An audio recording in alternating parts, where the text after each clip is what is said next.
Hola, buenas tardes, ¿cómo están? Yo soy la doctora Leti Asensio, estamos en una emisión más del programa Metamorfosis, Vida y Muerte y seguimos con todos estos programas alrededor de esta pandemia COVID-19. Y bueno, ¿qué creen que hoy vamos a conocer qué sucede con esta situación cuando alguien lo experimenta en carne propia? Nos cambia la vida, nos cambia la perspectiva que tenemos acerca de esta dualidad que manejamos en el programa de Vida y Muerte. Y bueno, para ello tengo un invitado muy especial que quiero presentarles. Él es el doctor Jorge Guerrero Ramos. Él es el director de Prevención y Protección a la Salud en el ISSSTE y director de Paliativiste. Y pues ahorita estamos platicando antes de entrar al programa sobre lo que significa esta pandemia para todos nosotros, pero pues quisiera que el doctor nos compartiera esta situación que él tuvo que vivir. Él estuvo con esta enfermedad llamada coronavirus, experimentando lo que se siente, pues todo este proceso desde el diagnóstico, desde la confirmación de esta situación, el poder llegar a un hospital, ser atendido, pues en fin, cosas que yo prefiero que el doctor sea quien nos cuente, pero quisiera iniciar este programa con unas palabras que el doctor pues transmitió desde el corazón experimentando esta enfermedad. Y doctor, si nos puede ayudar a compartir esto que usted pues tuvo a bien comunicar y transmitir un poco de lo que realmente se siente vivir con esta enfermedad, creo que nos puede enriquecer muchísimo para iniciar este programa. Y bienvenido a Metamorfosis. Gracias a ti, Leti, gracias a Metamorfosis por este espacio para hablar de mi experiencia ante esta situación de la infección por SARS-CoV-2, que es el virus que causa el COVID. Y pasando justamente a esta invitación que me haces a leer un texto que el día en el que me dieron el diagnóstico escribí. Existen momentos en que la vulnerabilidad se hace patente de forma abrupta. Nuestro ser muestra su frágil naturaleza y en el aturdimiento del positivo hay la conciencia de que se es de barro, de polvo, de sueños. Enfrentarse al miedo y la incertidumbre mientras espera en el triage respiratorio, acompañado de un tiempo que cambia de ritmo, ralentizándose. Un hombre llega con más afectación, se le ve inquieto, pasa al consultorio y yo le sigo. Ahí, tras las máscaras y los lentes protectores empañados de sudor, unos ojos, una mirada humana. ¿Se siente bien? Me dan sus nombres que ahora no recuerdo con exactitud. ¿Cómo se agradece el toque personal, la presencia de un otro, de una otra que atiende y tiende su ser para ayudar? Doctor, no tenga miedo.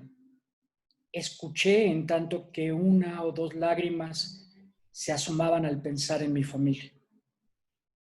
Póngase la bata y guarde sus cosas en una bolsa, me dijeron esos entes de azul y blanco, quienes coordinándose, cuidadosamente me metieron a la cápsula.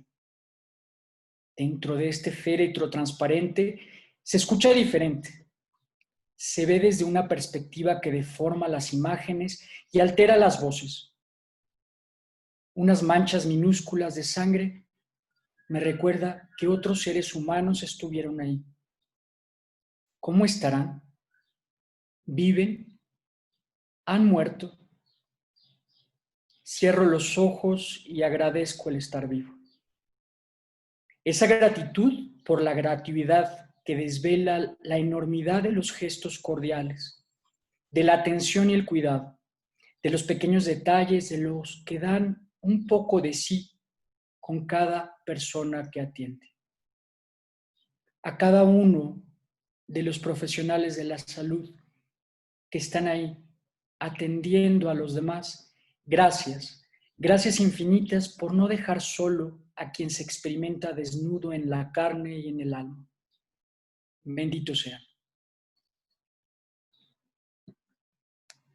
Doctor, pues muy emotivo estas palabras y tienen muchas cosas que creo que experimenta ahorita todo paciente que llega al hospital y que llega con síntomas o algunas molestias y que le hace pensar que seguramente pues tiene esta enfermedad.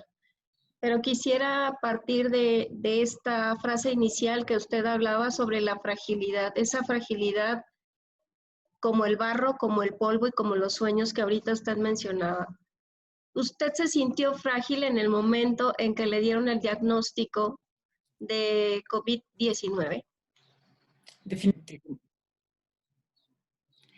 Me comentan que la conexión es inestable, perdón. ¿Sí? ¿Me puedes repetir la pregunta? No te la escuché bien, perdón. Doctor, ¿usted sintió esta fragilidad, como mencionaba ahorita en el texto que nos compartía, en el momento en que le dieron el diagnóstico de COVID-19? Sí, quiero platicarte un poquito cómo se dio este asunto. Días previos a que me hicieran la prueba, tenía algunas molestias. No son las típicas que dicen que se reportan, es decir, dolor de garganta, dificultad para respirar, tos, sino que en mi caso experimenté dolor, un dolor en la parte posterior de la espalda y a nivel del área cardíaca se me iba hacia el brazo y dolor de cabeza. Eso fue unos días previos. Yo decía, creo que es el estrés, creo que también uno se contagia mucho de este miedo social y dices, a lo mejor estoy teniendo algo y demás. Y lo dejé pasar de largo. Sin embargo, los síntomas se hicieron un poquito más intensos y fue cuando me hice la prueba junto con otros compañeros del trabajo, de tal manera que eso fue miércoles y el viernes me dan el resultado.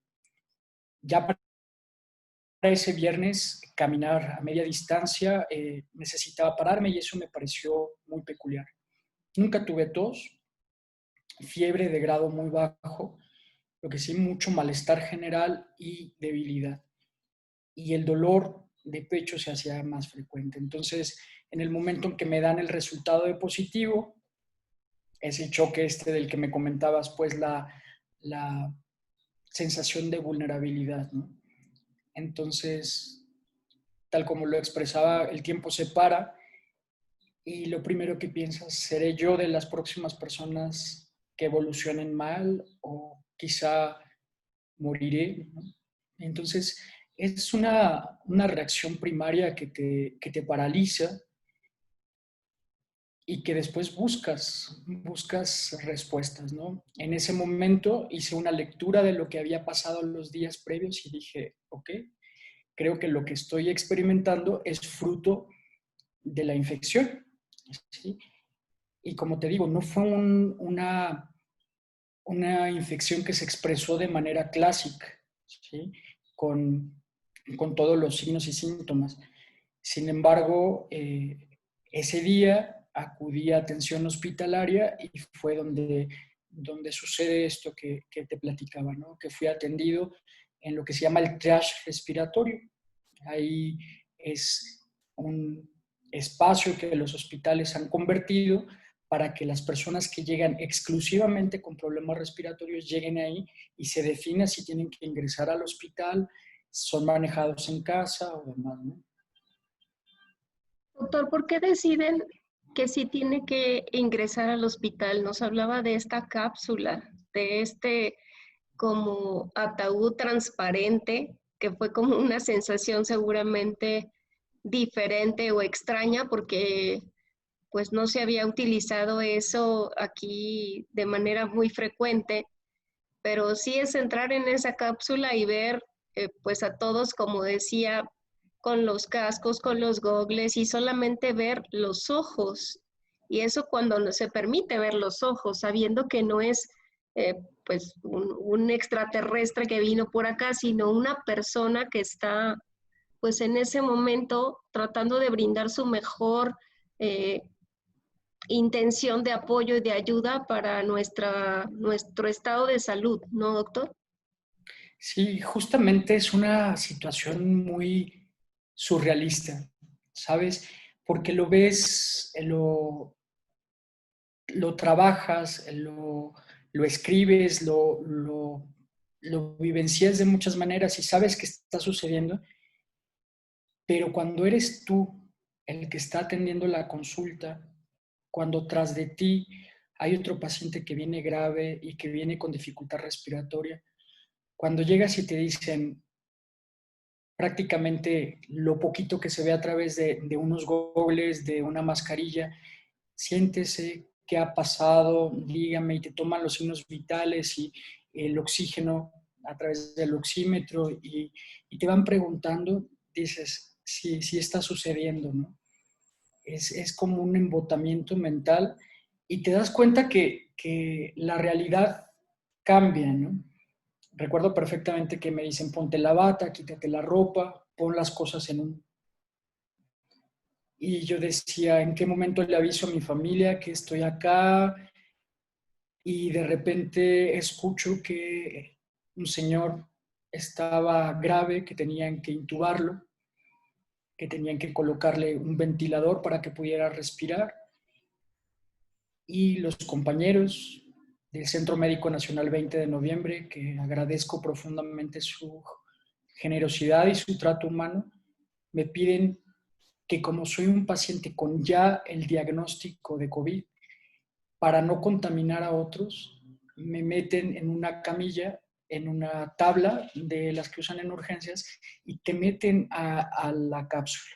La cápsula tiene un mecanismo de presión negativa de tal manera que el aire que está ahí no sale al exterior, ni por los lados, ni nada, y quedas encapsulado. Es una cápsula de plástico y pues sí te hablan y se escuchan las voces de lejos y alguien había estado ahí, 2, 3, 4, 5 personas, ¿no? En lo que las trasladaban a los pisos. Me meten ahí justo para llevarme a las áreas donde toma la tomografía, radiografía, exámenes y no contaminar a otros, ¿no? Entonces ahí también es otro choque de decir, yo soy un factor de riesgo para otras personas, ¿no? Y el estar en un espacio donde escuchas que otra persona está muy grave y donde muchos pensamientos, muchas emociones vives en ese momento, ¿no? De verdad es que creo que muchas personas que hoy ellos o sus familias están experimentando la situación de COVID viven una, una experiencia que marca, ¿no? Te marca porque de pronto ves que nada está dicho y que todos tus proyectos, que todos tus sueños te pueden parar en cualquier momento y que si en ese momento no estaba grave,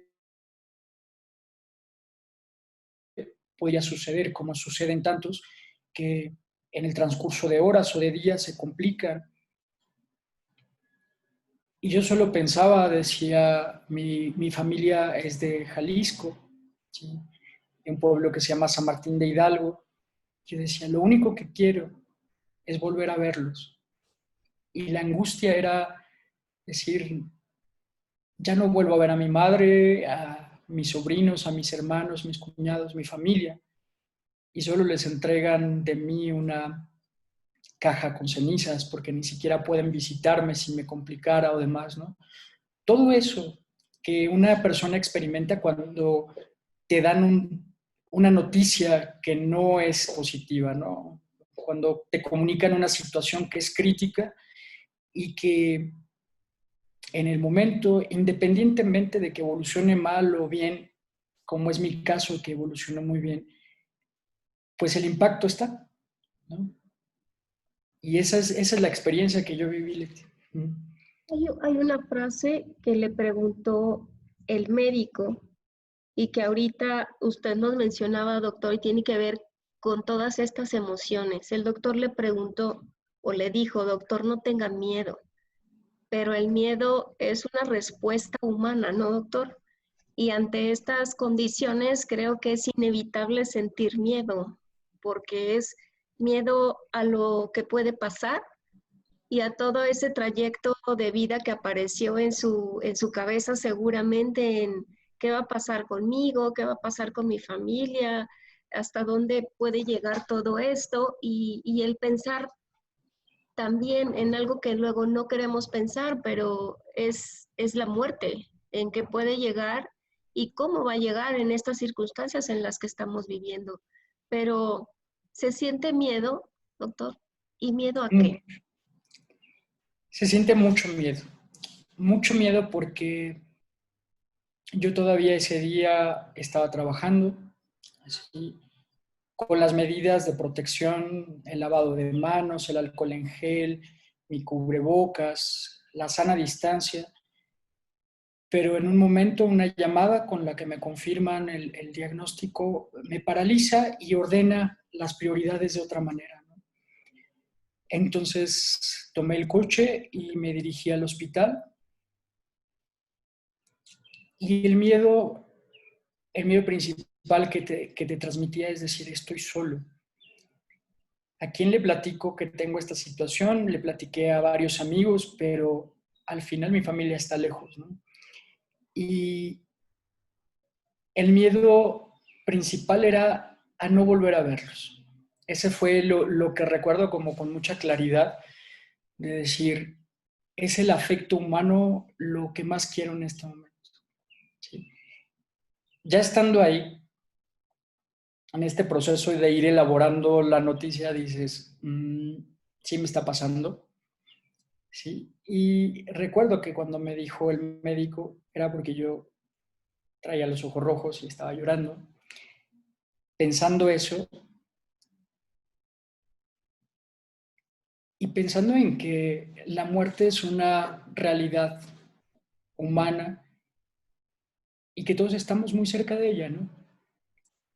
Obviamente que tiene un diagnóstico que en este caso eh, de COVID es severo en una pequeña proporción comparado con el resto de las personas que les irá bien. Pero cuando me dicen, eres tú el que lo tienes, pues no sabes cómo va a responder tu cuerpo y más que mi cuerpo ya tenía síntomas, ¿no? En ese momento te das cuenta de decir, bueno, a lo mejor entro vivo a este espacio y no sé si salga, ¿sí? O quizá el mes de abril será el momento en el que yo parto, ¿sí? No quisiera morir solo. Esa era una constante, ¿no? De si en este momento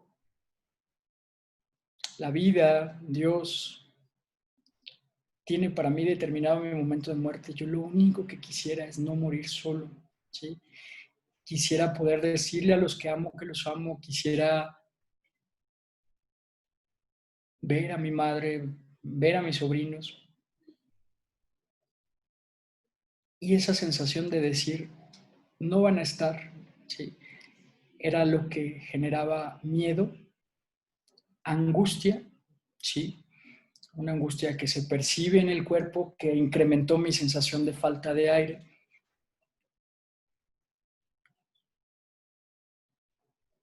Y esa incertidumbre, ¿no? Que sigue, que en ese momento, a pesar de ser médico, pues dejas de pensar como un médico y yo solo seguía indicaciones y decía que sigue. En mi caso, dado la gentileza de las personas, me sentí cobijado, ¿sí? En medio del miedo me sentí contenido, ¿sí? Sin embargo, hay una dosis de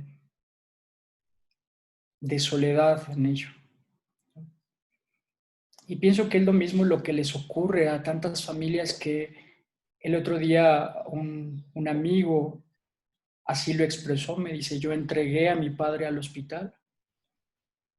Y cuando me decía lo entregué, un nudo en la garganta porque no sabe si sale. El señor está grave y él mismo tiene hoy síntomas moderados, pero está en casa.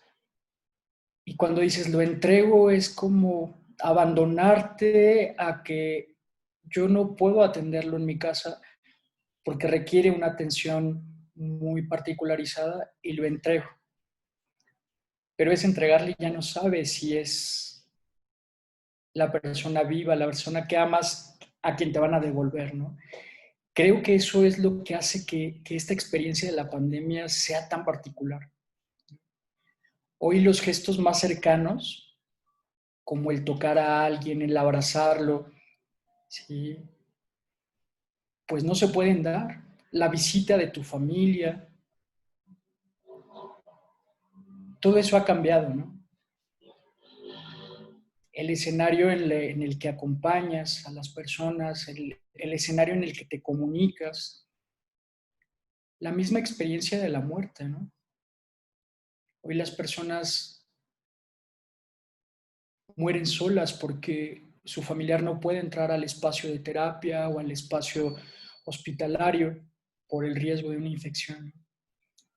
Y es ahí cuando la mente se pone a pensar qué toca, cómo acompañar, cómo decir no estás solo, ¿no?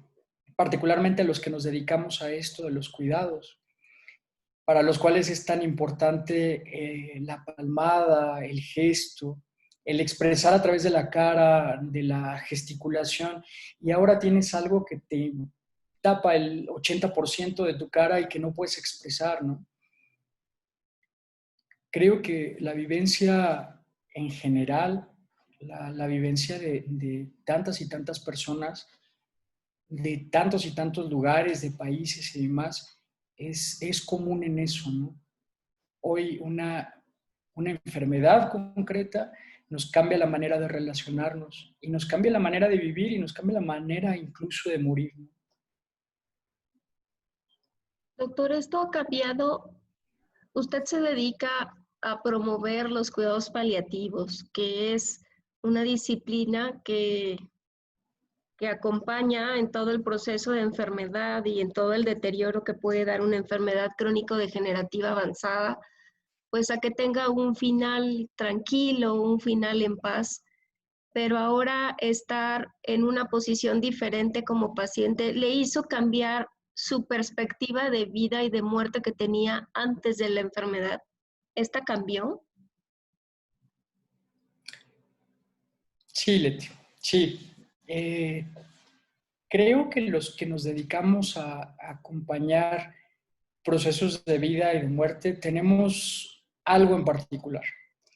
Y es que de alguna manera a nivel personal, a nivel familiar, hemos tenido una experiencia fuerte, una experiencia que es un parteaguas, ¿no? En este sentido, y no me da pena decirlo, porque creo que también la enfermedad mental merece ser reconocida como una situación que probablemente el 80% de las personas alguna vez en su vida tendrán una experiencia. Yo viví una depresión severa hace muchos años que impactó profundamente en mi vida, profundamente. Dejé de trabajar, dejé de relacionarme, estuve mucho tiempo, ¿sí? Perdido de todo escenario de vida, ¿no? Y en ese momento cuando yo tocaba mi propia límite, yo decía, es que se ha ido el deseo de vivir, ¿no? ¿Por qué quiero comentar esto? Porque ese es como el parteaguas de mi vida y que hace que yo me dé cuenta que lo que realmente importa en esos momentos es todo lo humano, ¿no? Es decir, alguien que te quiera, alguien que te abrace, alguien que camine junto contigo en medio de ese momento en el que no tienes sentido de vida, en el que no tienes algo de lo que asirte, ¿no? De lo que agarrarte y están ahí. Y conforme me voy recuperando, empiezo a estudiar desarrollo humano, que fue una gran ayuda. Me nutrí de la espiritualidad, ¿no? De tal manera que el amado, le digo yo, me sostuvo y los seres humanos que estuvieron a mi alrededor. Entonces, después de eso yo dije, ¿cómo combino la medicina, la pediatría, en este caso como pediatra, y el desarrollo humano? Entonces, fui trabajando y encontré los cuidados paliativos como una forma de estar, ¿no? ¿En qué momento un ser humano está más vulnerable que cuando tiene una condición limitante o amenazante para la vida, ¿no? A lo mejor no está al final de la vida, pero tiene una enfermedad que pone en riesgo la misma y puede fallecer en cualquier momento. A lo mejor es un pequeño recién nacido o un anciano de 90 años, pero al igual que cuando recibes un bebé, que es algo que me gusta mucho, pues también con ese mismo cuidado hay que estar con la otra persona, ¿no? Entonces, encontré los cuidados paliativos como toda una oportunidad de vida, ¿no? Y le fue dando sentido. Así he estado en diferentes momentos promoviendo, organizando los cuidados paliativos, proveyéndolos, dando a pacientes. Pero hoy creo que esta experiencia con COVID me hizo, me hizo generar una reflexión muy profunda que ha ido como asentándose en el resto de los días, ¿no?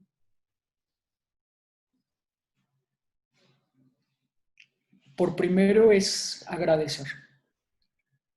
Hoy estamos vivos, hoy estamos sanos, o a lo mejor tienes una enfermedad, pero o alguna limitación, pero vas saliendo adelante. La gratitud como una respuesta a decir, el minuto, el segundo que vivo, el día que vivo, pues se me ha sido dado, ¿no? Yo no trabajo para que se me dé y ahí está, ¿no? Entonces es agradecer, agradecer tu propio cuerpo, agradecer la gente con la que te relacionas. Y en los días que han pasado ha sido como una sensación de agradecer y decir, puedo tomarme una ducha caliente o tomarme un café que tanto me gusta o abrazar a mis niños, ¿sí? O la caricia de mi madre, ¿no? Entonces son los pequeños detalles que te hacen como decir, en cualquier momento se pierde, ¿sí? En cualquier momento. Y en ese mismo tiempo de agradecer, te preguntas, ¿a qué le estoy dando valor?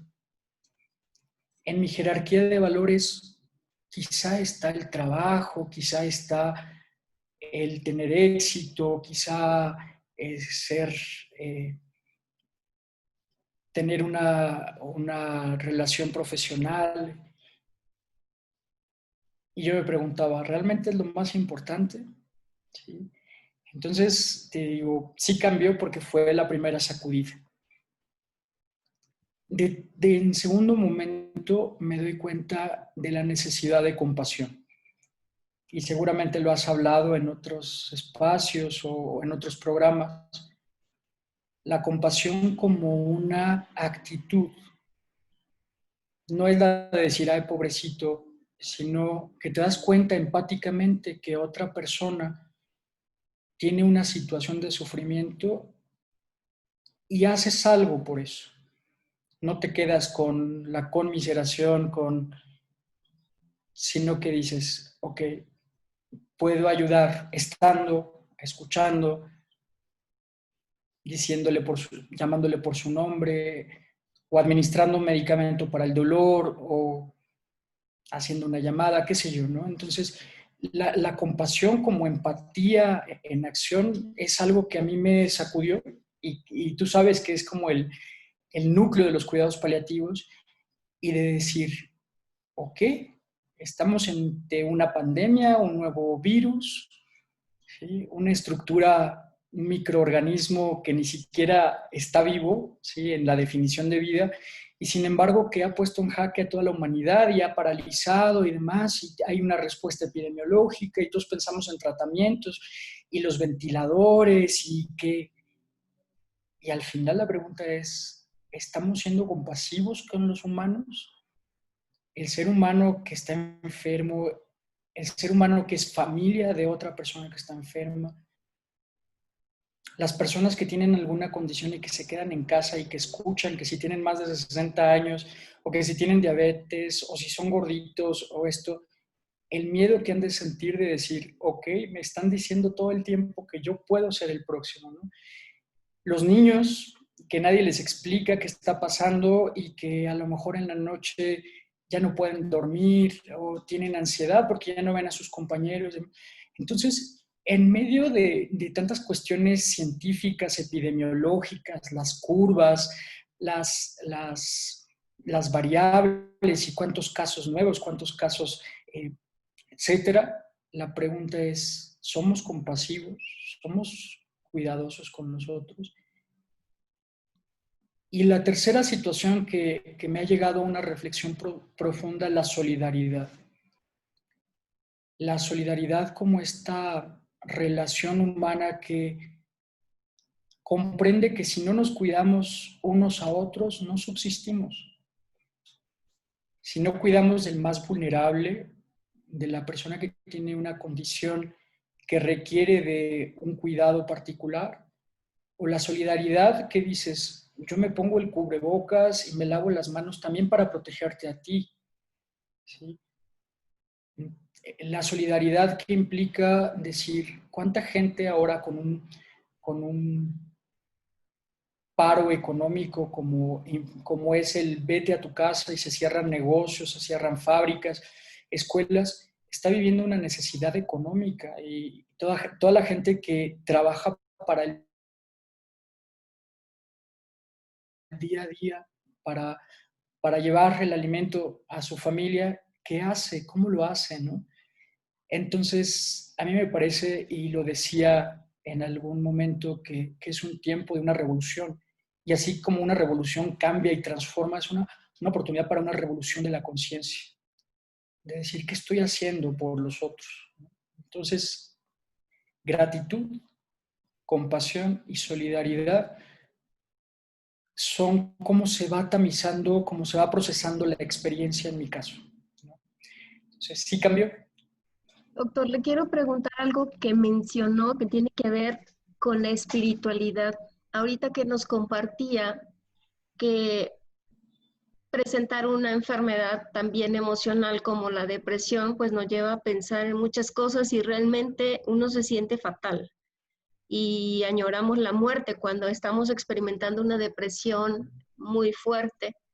Pero ahora la confrontación es, la muerte estuvo dando vueltas por ahí seguramente donde estaba, ¿no? Con el paciente de al lado, con todos los pacientitos que alrededor en ese momento pudiéramos ver alrededor, pero cree que también la espiritualidad se pudo fortalecer, se pudo o se está elaborando de una manera distinta a como se elaboró en esa primera ocasión, que fue un rescate, encontrar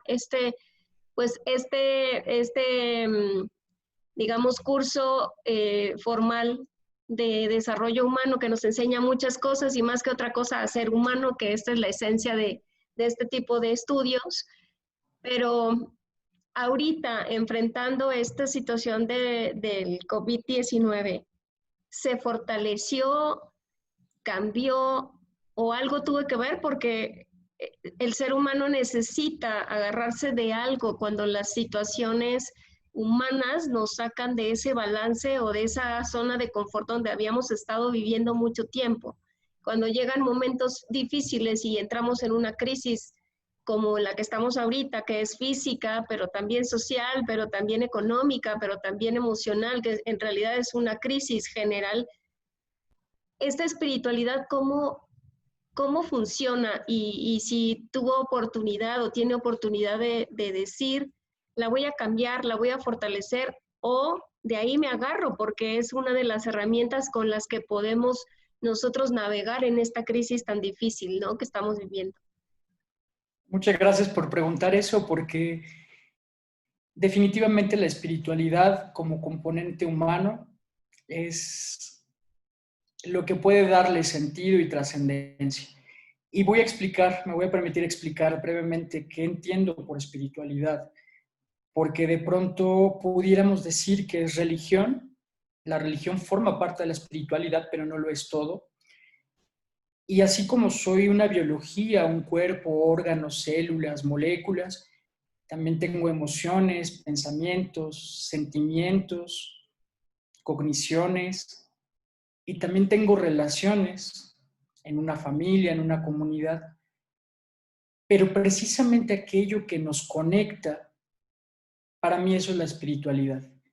Hay una metáfora que con un mudra, ¿sí? Una posición de la mano que en algunas pinturas o esculturas como el Buda o los Cristos tienen la mano así. Y es que precisamente en este sentido, dos dedos apuntan hacia mí. Espiritualidad es lo que me conecta con mi propio ser, con mi interioridad, con mi darme cuenta quién soy.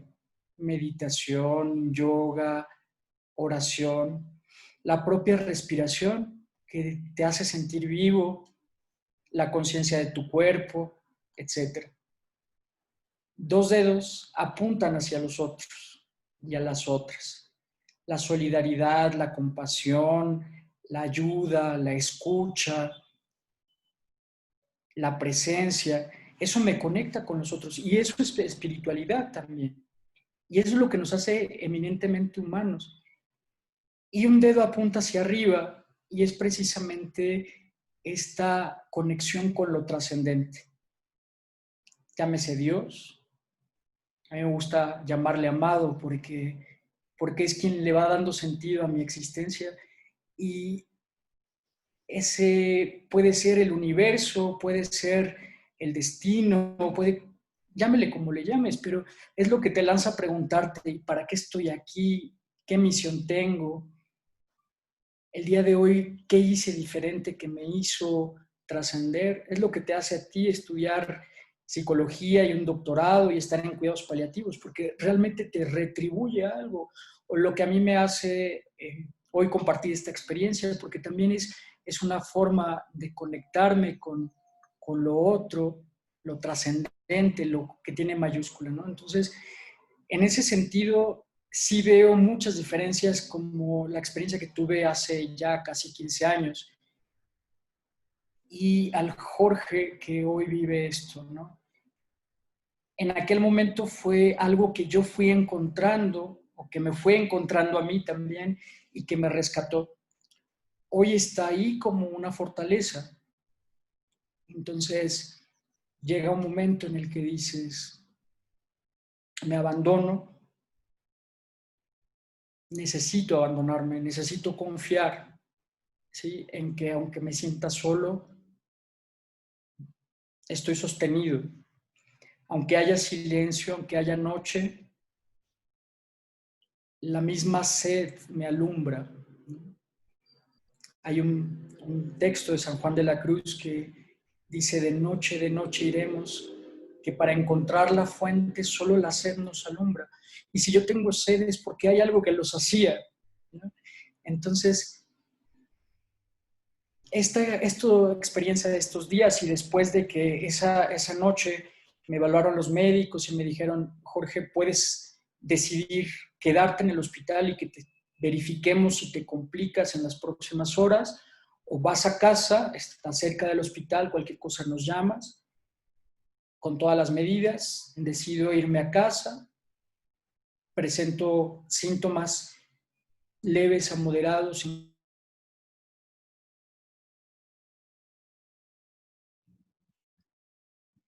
Se fue un momentito En la señal. casa Ajá. y para no estar en contacto con nadie.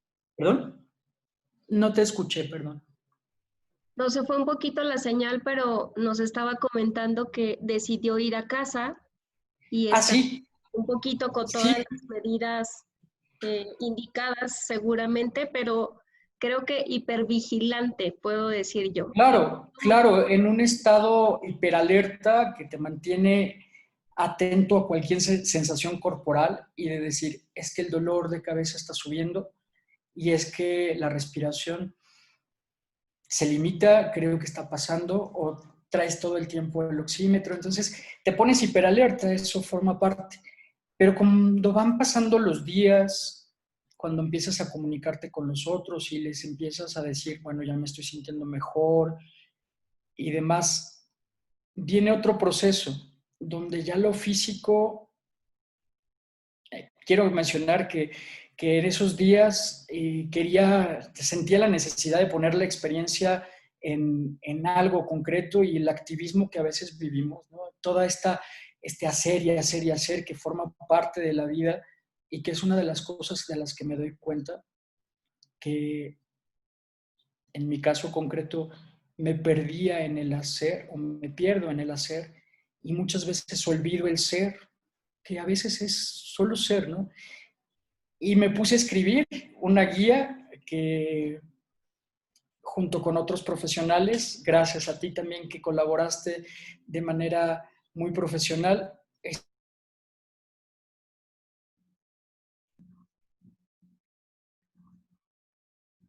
escribir sobre cómo acompañarse un ratito que muchas veces es algo que está escrito y que en la realidad no se puede concretar, Pero ayuda de mucho, ¿no? Nos ayuda a tener una guía ante esta creo que es necesario incertidumbre. que se lo diga. Entonces, claro, nos ayuda a pensar que entre todas las acciones que hacemos, así como nos explican cómo se lava las manos, cómo se pone el equipo de protección personal, cómo se atiende un paciente, cómo se intuba, qué tratamientos hay que darle, pues también hay que pensar cómo comunico una noticia, cómo acompaño, cómo incluso desarrollar ideas para comunicar. Hoy los medios de comunicación, las tecnologías, ¿no? Una tablet, un celular para conectar dos personas, no sé, todo eso, cuando la termino, empieza luego a darse un proceso de decir, ok, Jorge, tu vida, ¿qué necesita moverse? Y es ahí cuando me empiezo a dar cuenta de lo que hay en el interior, ¿no? Lo que necesita ser trabajado, lo que necesita ser escuchado. Tantas llamadas que de pronto dices, tengo un gran amigo que no le he hablado, una amiga, tantos cafés que quedan pendientes y dices, a ver cuándo nos vemos para un café. O el disfrutar de la lluvia que cae, la música que te gusta. Y es ahí cuando la experiencia se ha sentado, ¿no? Entonces, es, creo que lo que vamos viviendo en sí mismo no tiene un sentido. Lo tenemos que construir, ¿no? Y cada quien desde sus experiencias previas va reflexionando y diciendo, bueno, esto me lleva a cambiar esto, a modificar, a nutrirme, a nutrirme de la oración, por ejemplo, de decir, hoy me abandono y sé que hay algo más que me sostiene, no sé qué sea, ¿sí? A veces no se puede entender, pero confío en que estoy para algo y que en medio del cosmos tengo algo que hacer por ahí, algo que proponer, algo, ¿sí? Y creo que esa es COVID también, ¿no? Una oportunidad de repensar. Ojalá que la mayor parte de la gente que nos escucha no tenga que pasar por la experiencia de estar enfermas o de tener el lazo sobra y que, o la pérdida de un familiar, pero creo que también la pérdida de la seguridad que teníamos. Muchas veces decimos, éramos tan felices y no sabíamos, éramos felices apretados en el metro y éramos felices tomándote un café y éramos felices eh, haciendo tantas cosas cotidianas y hoy encerrados en casa, hoy limitados en las relaciones, te das cuenta que lo esencial es tan pequeñito, ¿sabes? Sí. Lo esencial a lo mejor es un abrazo, es una conversación, estar en silencio con las personas que amas, qué sé yo, ¿no? Cada quien va encontrando, entonces, o puedes vivir quejándote de por qué el gobierno, por qué las naciones hoy toman estas decisiones de parar la economía, o que si el virus es creado, o que si el virus es falso, que si esto... Puedes perderte en eso o realmente decir, ¿para qué? ¿Para qué sucede esto? para qué a mí, esta vivencia me va a ayudar a crecer, a cambiar, a modificar. Y eso es lo que quisiera transmitir humildemente, ¿no? O sea, que la vida te da situaciones y tú decides si aprendes de ellas o las dejas pasar, ¿no? Tú decides si vas a la clase y te la pierdes o realmente pones atención a la maestra y dices, ok, maestra, me lo llevo porque eso me va a servir, ¿no? Tenemos 5 minutos para cerrar el programa que ha sido de mucha reflexión, pero quisiera, dentro de estas cosas que ahora usted quiere compartir, porque es pues probablemente una contribución que pueda ayudarle a alguien, ¿no? En un momento de tantas pérdidas, porque sí hemos perdido nuestra dinámica de día a día, además de todo lo demás, pero ahorita en carne propia nos está transmitiendo lo que se vive, lo que es pues estar enfrente, ahora sí cara a cara frente al coronavirus. Ahí ya no hay quien me lo cuente ni quien me diga qué se siente ni cómo se siente, ¿no? Pero quisiera que me ayudara, doctor, a hacer algunas precisiones o recomendaciones para la gente en general que está escuchando el programa, para que esta que es su experiencia ayude a otras personas, nos fortalezca como humanos e incluso como equipo de salud, que también pensemos en lo que realmente requiere esa persona que en ese preciso instante en el que va a recibir la información de confirmación de un diagnóstico de COVID, pues esté lo menos impactado posible. Creo que hay muchas cosas que se pueden retomar y poder ayudar con esta experiencia. Nos puede ayudar a ir cerrando un poquito y en unos 5 minutos poder hacer pues esta recomendación, esta aportación y este análisis para que todos los que estamos en el campo de la salud, en casa como familiares, nosotros como personas y seres humanos, pongamos atención a cosas que realmente valen la pena a partir de su experiencia. Bien, muchas gracias por la oportunidad de recapitular.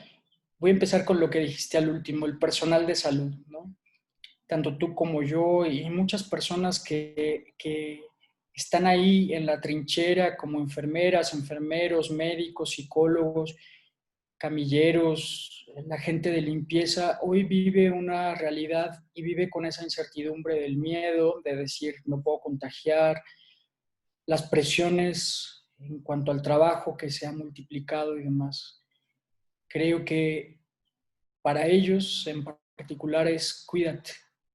Cuídate de manera integral porque esta situación desborda, esta situación cansa, esta situación fatiga, ¿no? Entonces, para los profesionales de la salud y los encargados de acompañar y gestionar eso, es importante que la salud emocional y la salud mental de las personas que están en la trinchera no se descuiden, ¿no? Entonces, y que ellos mismos generen estrategias de autocuidado, ¿sí? De decir, hoy desconecto, no escucho, hoy me nutro de algo que me dé vida, hoy me conecto de esto. Entonces, al profesional de la salud de verdad es que hoy es quien hace la diferencia en la respuesta a COVID. Para todos, yo creo que es importante el autocuidado. Y el autocuidado que va desde mi cuerpo y que desde antes de la pandemia hay que darnos cuenta de qué comemos, cómo dormimos, qué hábitos tenemos, si fumamos o no. Pero hoy con la pandemia pues está la parte del lavado de manos, la higiene, el cubrebocas, el atender de una manera positiva las indicaciones de evitar ciertos espacios y demás. Pero creo, y la invitación no la voy a desaprovechar, es que tenemos una oportunidad de trascender. Podemos seguir siendo los mismos, podemos seguir siendo los mismos neuróticos, los mismos enojados con la vida, enojados, qué sé yo, resentidos, socialmente cansados, etcétera. O podemos decidir dar un pasito hacia ser mejores personas, ¿no? Creo que estamos llamados a ser las mejores versiones de nosotros mismos, no a ser copias de nadie, sino a ser la mejor versión de lo que yo puedo ser. Y eso a lo mejor nos puede ayudar COVID, ¿sí? COVID es muy probable que llegó para quedarse, así como se quedó influenza, y que tenemos que vivir con esta realidad, pero ¿qué aprendiste de este tiempo? Pregúntatelo, reflexiona, escucha tu cuerpo, ¿qué estoy aprendiendo? Tal vez aprendo que mi comunicación estaba centrada en un celular y que hoy extraño ese contacto físico, o que tal vez hay una persona que amo y no se lo he dicho, no le he llamado, o que tal vez necesito hacer silencio para darme cuenta de los otros o del otro, la otra inmanente, ¿no? Entonces, más que dar respuestas y dar una guía, yo creo que es generar preguntas. Y si hoy mi humilde experiencia, que yo agradezco que haya sido muy positiva en el resultado de que al final me recupere, pues la invitación es que genere preguntas y genere este deseo de decir, ok, ¿cómo me conecto conmigo mismo? ¿Cómo me conecto con los otros de una manera compasiva, amorosa, solidaria? ¿Qué hago de diferente? A lo mejor no necesito hacer grandes cosas, sino con mi familia, y cómo me conecto con lo otro, con el cuidado de la naturaleza, con eh, la lucha social, el compromiso. Cada quien tiene su escenario, ¿no? Entonces, no hay una ruta, solo hay caminos, ¿no? Y eso es lo que quisiera transmitir. Y pues una palabra que usted mencionó desde el principio, que es la solidaridad. Y esta solidaridad es de aquellos que estamos ahorita en el sistema de salud, brindar pues esa cercanía como usted mencionaba, con los ojos, con las manos, con las palabras, como se puedan escuchar con todo lo que ahora tenemos que usar, pero también entre todos ayudando a alguien que lo necesita, que a lo mejor no tiene para comer el día de hoy, brindarle la oportunidad de tener algo que se lleve a la boca y de igual manera la oportunidad de trabajo. Y creo que esta palabra me ayudaría a cerrar este programa, doctor, diciendo que la solidaridad entre nosotros, los seres humanos, no solamente en nuestro país o en los países latinos, sino en todos, en toda la humanidad en realidad, va a ser un elemento base para poder hacer frente a esta enfermedad y salir pues aprendiendo, ¿no? Con esta frase que iniciamos un poquito, que es mi experiencia con el COVID-19, y creo que esto da pues para mucho más, pero creo que nos deja grandes mensajes y de verdad que mi agradecimiento por compartirnos esta experiencia y compartirnos la esencia de lo que enriqueció también el COVID-19 en alguien como usted, que va seguramente a verse reflejado en todo lo que hace, en sus relaciones interpersonales y con la calidad humana que siempre ha tenido. Muchas gracias, doctor. Muchas gracias a ti, muchas gracias. La solidaridad es el camino. Si hoy como humanidad tenemos oportunidades, es gracias a que de manera horizontal, un otro vulnerable, un otro con limitaciones, acompaña y se deja acompañar por otros, ¿no? Hoy no hay superiores, no hay, todos somos parte de de una misma familia, ¿no? Esa es la solidaridad. Pequeños gestos, lo que sea es necesario, es muy valioso. Gracias, gracias por la escucha. Al contrario, doctor. Y bueno, pues solamente quiero pues hacer un poco de reflexión de todo lo que hemos hablado, y este programa también lo quiero dedicar a Elia Cerón, que en este momento está luchando por su vida por el COVID-19 y que ha estado pues enfrentando situaciones muy difíciles, pero que esperemos que ella salga adelante porque pues merece la pena su existencia y la existencia de todos aquellos que en este momento están conectados a un respirador y están en esta situación vulnerable de salud. Pues este fue su programa Metamorfosis, Vida y Muerte, y nos escuchamos la próxima emisión. No se lo pierdan el próximo jueves a las 3 de la tarde. Hasta la próxima. Gracias.